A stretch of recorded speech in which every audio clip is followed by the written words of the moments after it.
So hey everyone, welcome back to another quick and very interesting tutorial. Where in this quick tutorial, I'm going to show you how you can bulk move the Steam games from your one laptop or one device to another device. Now, in order to get that, just simply open the Steam. Now, this is the basic Steam interface. Now, just simply click on the Steam option on the top left corner.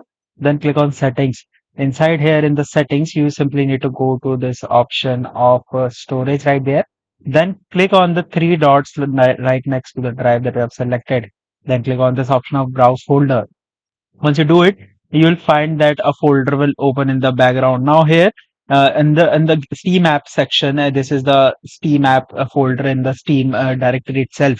Now find here you'll find the list of all the games, the setup files, the required files for all the games. You can just simply copy and paste all the things that are available in the Steam app. Now you can just simply transfer it via SSD to a new system, Steam apps, a folder for a new system. Alright, so that's it for this tutorial. I hope this video will be helpful for you. Make sure to hit the like button and subscribe button for more such helpful and interesting tutorials. See you in the next one. Take care.